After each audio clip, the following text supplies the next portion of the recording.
maa ngi nuyu kilifay diine ak kilifay aada yi nga xam ne ñoo nekk ci Yoff yëpp di nuyu monsieur le maire Seydina Issa Laye Samb di nuyu le sous-préfet des Almadies di nuyu l'association des comités de gestion de Yoff la fédération des comités de gestion de Yoff imam et ouléma yi nekk ci Yoff yëpp ñu ngi leen di nuyu di nuyu aussi CGE yi nga xam ne ñoo nekk ci commune bi yëpp les directeurs d'école ñëpp ñu ngi leen di nuyu mais aussi di nuyu aussi la direction du cadre de vie ici présente aujourd'hui la SONAGED et tous les volontaires qui sont là la mairie de Yoff les agents les services techniques de la mairie mais aussi les volontaires qui sont là les femmes volontaires qui sont là avec le responsable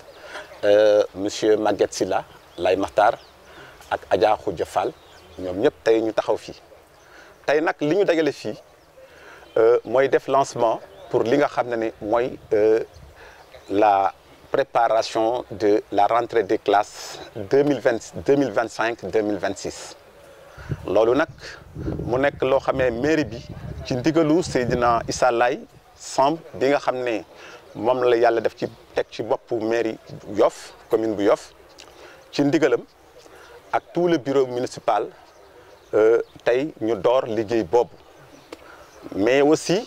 door ko ànd ci ak la SONAGED di nuyu le directeur général de la SONAGED monsieur Khalifa Babacar Sarr mais aussi di nuyu aussi la direction du cadre de vie Serigne Kosso Sène le directeur ak tout son staff technique ñoom ñëpp ñu leen di nuyu di wax ne nag lii tey at bu jot dañ koy def mooy dooral ubbite école yi mais loolu nag buñ koy dooral dañ koy def ànd ci ak ñi nga xam ne ñooy tous les comités de gestion des écoles les délégués de quartier ak ñi nga xam ne ñooy nos partenaires muy la SONAGED muy la direction du cadre de vie et tous les volontaires tey nag ñu ngi fii ci école El Hadji Demba Ndoye muy ñu koy wax ex batterie moo nekk du doon école batterie tey fa la ñu nekk ni di waajal ubbite école tey nag dinañuy ñëw xam ngeen ne école yi dafay am ay ñax école yi dafay am ay mbalit ndax si vacances la ñu jóge mais it toilettes yi aussi dafay laaj tamit nettoyage loolu suñu mbokk jigéen ñi di ko def chaque année di jàppale monsieur le maire Seydina Issa Laye Samb ci liggéey boobu mais aussi la Sonaged ñoom aussi ñu door ñoom xaaruñ ñu ndax ñun tey la ñuy doog a def lancement bi mais ñoom tàmbali nañ depuis école cité Diamalaye ils ont fait la cité Diamalaye ils ont fait l'école Abdou Seck non Elimane Thiaw def nañu aussi école Tafsir Ndiaga Gueye tey nag ñu nekk ci école Demba Anta Ndoye laa nag dañ koy biral ci école yi nga xam ne moo nekk ci école ci commune bi yëpp périmètre communal bi yëpp sans xàjj ak seen loolu nag dañ ciy ànd ba ci école arabe yëpp ci lañ dañ leen ci boole ndax lépp benn la di wax rek ne ñun am nañu mbégte ak contentement ci taxawaay bii nga xam ne Sonaged mu ngi koy amal at bu jot mais Sonaged aussi taxawaay boobu daf ci ànd ak monsieur le maire Seydina Issa Laye Samb ak ay partenaires am muy la direction du cadre de vie et tous les volontaires ak l'association des CGE de la commune de Yoff di wax ne liggéey bi yamul rek ci nettoyer couru école mairie bi daf ciy ànd ak ñoom nettoyer les salles de classe mais aussi nettoyer aussi tamit li nga xam ne mooy les alentours de l'école l'environnement de l'école loolu dañ koy amal di wax ne lii nag ñu ngi ci au bépp doomu Yoff ndax dompat ci sot la bokk donc dafay baax association yi fi nekk ñëpp ñu ngi leen di woo fan yi passé gis nañu taxawaay bi nga xam ne kakku yi am na ko moom dëgg yàlla ñëw jàppale mairie bi jàppale la Sonaged loolu ñu ngi ko ci sant di ko gërëm muy waa kakku yi et là aussi tamit muy seen président monsieur Ibrahima Sila Ndoye moom aussi ñu koy remercier donc di wax ne rek tey li ñu fi dar kii ndortel la pour jëm ci li nga xam ne mooy ubbite école bi di wax ne monsieur le maire Seydina Issa Laye Samb mu ngi ci woo ñëpp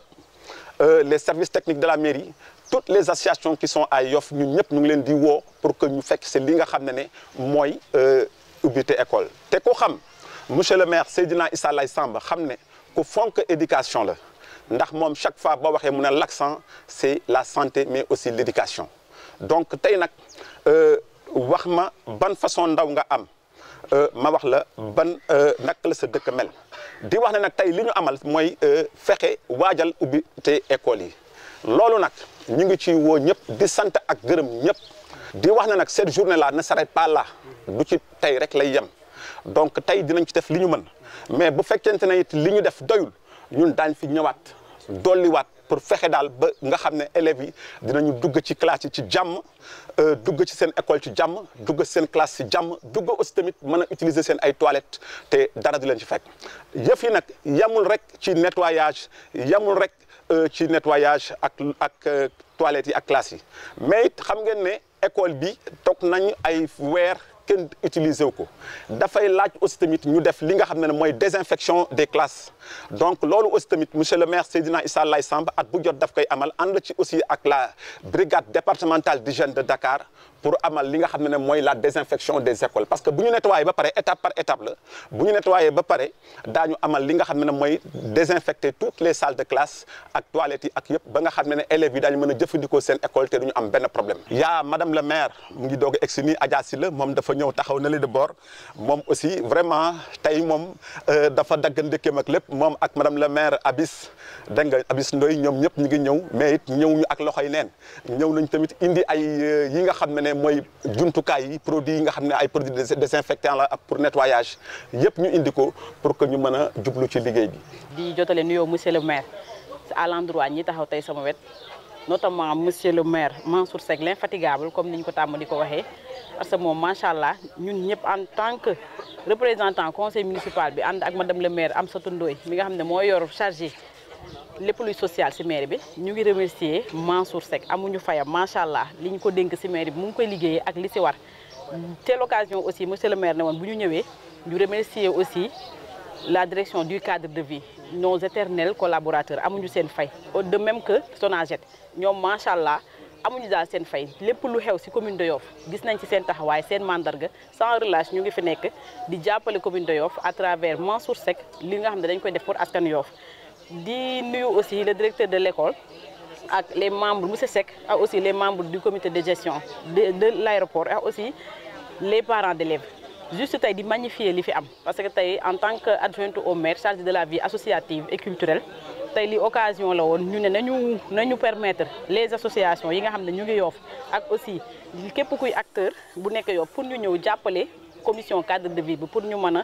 deesalaat taaralaat defaraat école yi. ci noonu aussi dama si lancé waat benn comme d'habitude rek cri de cœur appel parce que tey ñëpp gis nañ ne comme ni ñu koy waxee boo nee tey affiche boo defee affiche ne dañuy génne subvention yi dañ koy joxe tu n'as pas besoin nga woo kii que ce soit mais tey boo ne kaay leen te association yi dañu am pour rôle chargé de la vie culturelle et associative donc lii tey dafa doon occasion yoo xamante ne association yi de redevabilité lay doon envers les populations tey ñoom da nga leen di jox li nga xam ne ñoom la mais Yoff moom mais aussi ñoom am nañ droit de redevabilité envers les populations notamment si activités yu mel nii tey ñoom dañ si war a mën a gën a sentir seen taxawaay lii du ma ne cri de cœur mais loo xamante ne dafa jàpp toutes les écoles toutes les communes tey association même problème la ñuy wax boo xewlee macha allah association yi quelque ngay gis te bu ñu nekk subvention ñoom ñëpp ay ñëw donc loolu aussi dama leen koy yóbbante ñoom association pour que ku si nekk aussi nga situer ses responsabilités si mbir mi occasion la aussi ñu remercier les populations parce que gis na ne ak état taw bi li fi am école bi ni mu mel macha allah monsieur le maire aussi di jàppale cadre de vie bi di jàppale les populations de Terre bu Nord ba nga xam ne tey wareef la si moom ku neex gis na li mu def si éducation macha allah bu fekkee fourniture moo si man même aussi le collectif bi nga xam ne tey ñoo gérer école bi da leen jox des subventions pour que ñu mën a jàppale seen bopp donc loolu tey occasion la pour ñu gën ko mën a permettre gën ko fësal pour waa Yoff ñu xam ne Yoff daal mu ngi noonu c'est nous dans nous lu fi jàkk ñun la comme ni ko maire di waxee fal ngeen ma mais bu leen ma bàyyi donc nañu mànkoo ñu taaral Yoff comme niñ ko tàmm ma defee ma ànd ak tey ak madame le maire comme ni ma ko waxee Amsatou Ndoye macha allah borom social bi ku ne xam na ne moo si man macha allah mu ngi si def li mu si war lu ko maire yi joxal lu ko maire joxul mu ngi si taxaw di jàppale askan Yoff donc nos éternels partenaires ñu ngi leen di remercier au nom du maire ak les volontaires yi ñëw fii la presse aussi comme d'habitude amuñu seen fay macha allah.